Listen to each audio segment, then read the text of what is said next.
Morning, Friday morning, and it is raining, and it's been raining pretty steadily. I wasn't expecting the rain. Well, I guess it forecasted the rain, but it's just been raining and raining and raining. Plays havoc with old injuries. I can tell you that now. And I don't care how old you are. When you have old injuries, they do get affected by the weather. Young or old, and sometimes young people go, oh, it feels funny, but then as you get older, it gets more noticeable and all that sort of stuff. So, um, more than one way to kink. I mean, like I said, I play a game and there's goals and, events and things that go on, but there's more than one way to get there, more than one way to develop, which some people, their way is the only way, but there's always more than one way to develop in a game, just like always more than one way to develop in kink, grow your kink and do your kink and all that sort of stuff. I mean, there's plenty of people I know. I've been as like some earlier on. I've been like workshops and that when some people pretty much saying the same thing, but then they're saying, well, this is where I do it. Come here and do it my way. But hey, if you want to go to someone else, fine, go on, do that. But they say it is in a way that it's like they don't know what they're doing, but I do.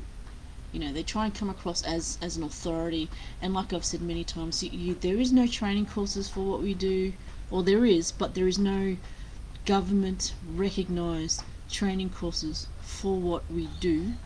You can't get officially recognised certificates for what we do.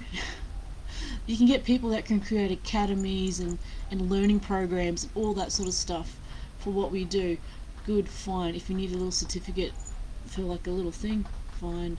But keep in mind that certificate is not recognised by any sort of like official government or business institution or whatever. It might be recognised by some people just by virtue of, I guess, media and promotion, and people go, oh, but they're good, they know what they're doing, and blah blah blah. There's a lot of people who write really well, a lot of people who can, you know, who are used to being indoctrinated and can indoctrinate other people. They're used to being able to, they can have, and they have the capacity to be able to do that.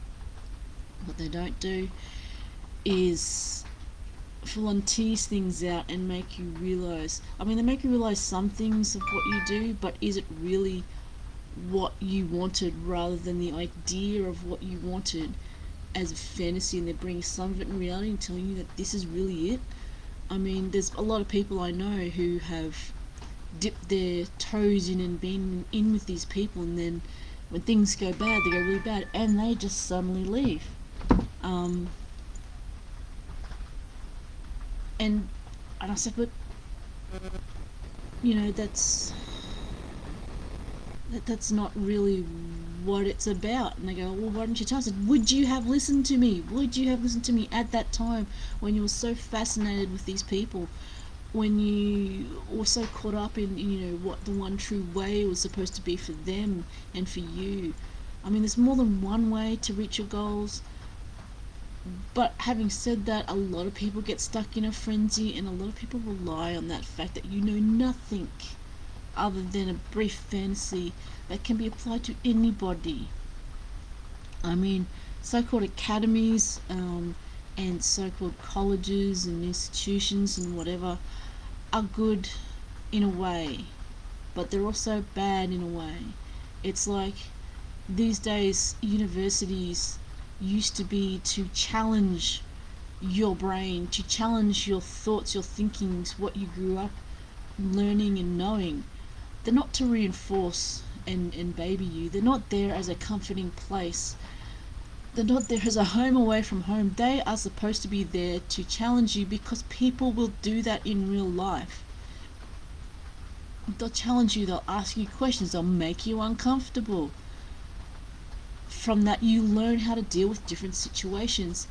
If you don't, and you try and make everyone conform into yours, then one, your social pool is pretty small. Two, your point of view is pretty small. And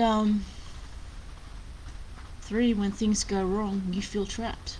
To me, that's like an abusive relationship. I mean, growing up, some people have grown up knowing only one way of life, and then they come into another way of life and they go, oh my god, I didn't know this. Holy crap. Having said that, don't discount everything that you've learnt previously in your other life. Don't discount anything anyone else tells you that's different. If people go, oh well, you know, if people, to me, if people use the general term of they're just dangerous, don't do that. Or they're, you know, just blanket terms of, you know, they're general abusers and blah blah. They cannot come up with anything specific, and you can't actually. I mean, seriously, even if you think that they're dangerous and they're abusive and whatever, I would encourage people to go and talk to these people.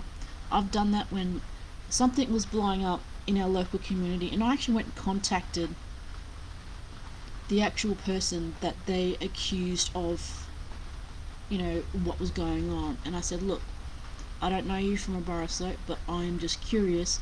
I want to come out and have a chat. And I talked to them. Fair enough, people can put up a face and all that sort of stuff, but then if you don't come up across these people, you don't develop an actual knack or an instinct for these people. Now, for me, when I met this person, to me they just seemed like I had like just a toppy vibe. There wasn't a dominant vibe whatsoever, but that is just my point of view, because my requirements and my view of, you know, dominant person is different from other people. Am I right? Am I wrong? I don't know. What I do is I get that information from the person I talk to, from other people, and I go, huh, okay, so what are my thoughts really on this? What, you know, keeping emotion out of it, what are my thoughts on this? So I'd encourage people, take a step back maybe this weekend. Look at a lot of things that you've been doing. Have you fallen into a habit of doing some things? You know, when opportunities arise, you suddenly do the same things at every opportunity, and then, you know, a couple of people feel dissatisfied about that. And I'm like going, well, yeah, things have got to change. So, and if so, what? And how are you going to do it? And how quickly is it going to be? Is it feasible? Can you reinforce it? Who's going to reinforce it? Are you going to enforce your boundaries? I mean, are there things that you've not been sure on? Have you let your partners know, whether top or bottom? I mean, seriously, there's a lot of things that your D types can be unsure of that you need to give feedback on. That's one of the things about trust. Everyone goes on about trust with the submissive to the dominant. The dominant needs to be able to trust and know the submissive is going to give them accurate feedback. I mean, seriously, because then if the sub doesn't give accurate feedback, the sub just goes off to other people and they pat them on the head and go, oh no, they shouldn't have done that, that's not the way it's done, and they should have done this. I'm like, well, how were they supposed to know if you didn't give any feedback?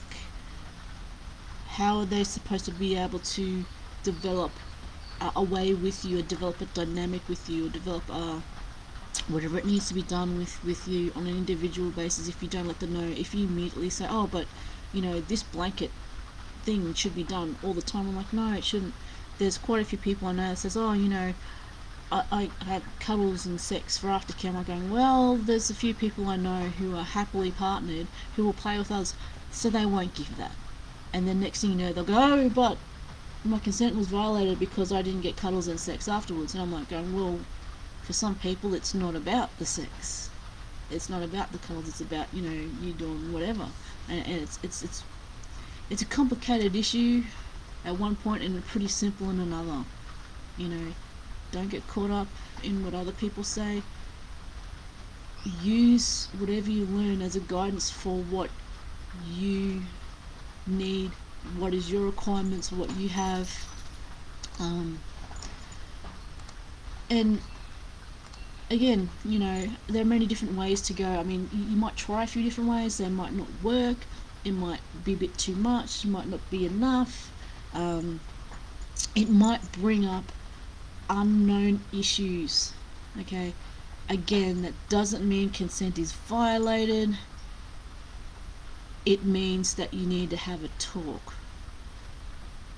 Sometimes, and not just with the dominant, but with people who actually really know you, not just, oh, they're my new tribe and they know everything.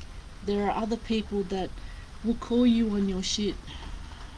Talk to them as well. Don't just talk to the people that will give you a pat on the head or a pat on the back and go, there, you're right all the fucking time. You need that reality check. If one thing that I know that's really important in this lifestyle is you need reality checks. And some people get so caught up in their everyday life, their own self, their own, oh my god, woe is me. They don't conceive or think that other people have issues, thoughts, and feelings. They're just concentrating on what they want at the time. It's very obvious to me in a lot of instances because a lot of the times I come across subs who say, oh, I'm looking for this in a dominant, and I want them to do that, and I'm like going, but if you're looking for a lifestyle person, you're just saying what you want. There's some people that ask, okay, so what is a dominant looking for? Well, that'll depend on the dominant. What do you have to offer? What can you give? You know, it's not about what they can do for you. It's about you and your development as a person. Lifestyle wise, there's quite a few people who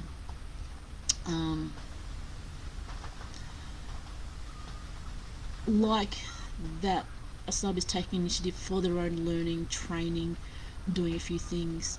There's been some who I've spoken to that says, oh, but this person won't even look at me unless I go to this person to get training, and I'm going, oh, I don't. If you want that, that's fine, but if to some point I would agree that, you know, you can go and do your own training and that, but at another point it's like if someone's not willing to look at you unless you go to somebody else to get trained, I would ask, well, why? You won't know the nuances, you won't know what that you have done through as a struggle to get there. Some might see it as a test. I don't know, if you want that kind of thing, that's fine. For me, again, I've talked to some dominants and they're like going, no, that they actually like, they find it annoying to having to retrain people to what they like. To some extent, when they keep trying to push, oh, but this, but that, and I'm going, no, it can't be that. And I'm like, but that's the thing though. A lot of people read a lot of things and having their idea of what they want to give or what they're willing to give, but not what is needed in a particular situation or for a particular person or dynamic. And I find that a lot of people aren't willing to give the most hardest thing. For me, I don't care about gifts. You can buy me things. That means nothing to me.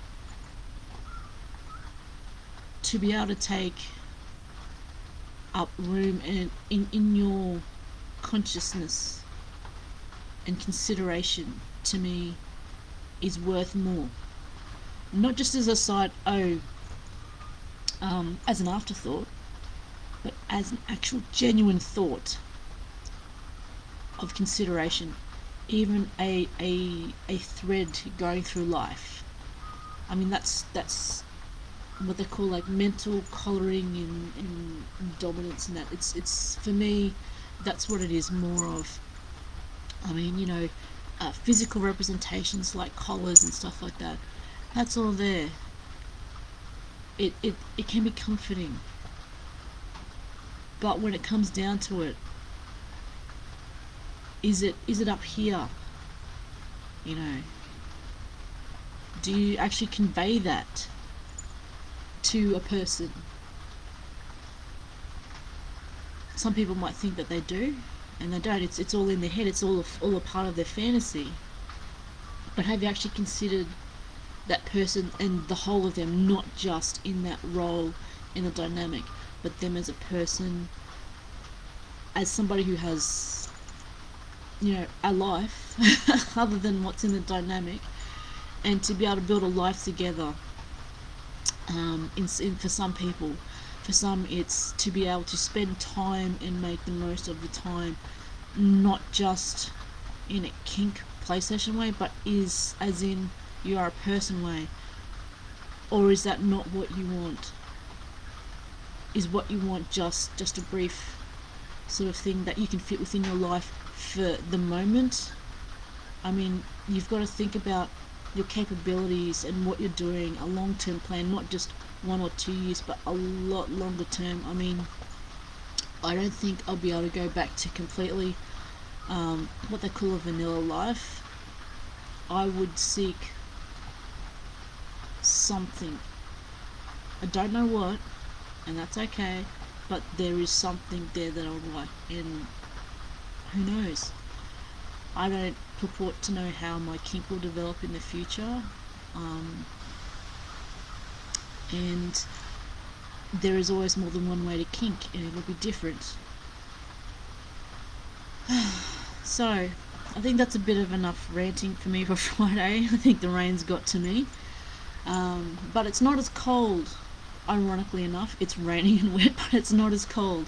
So, I'll let you guys go. You have a good weekend, and have a bit of a think about more than one ways you can kink. You know, more than one ways that you can grow and develop in your dynamic, in your play sessions, in you yourself as a person.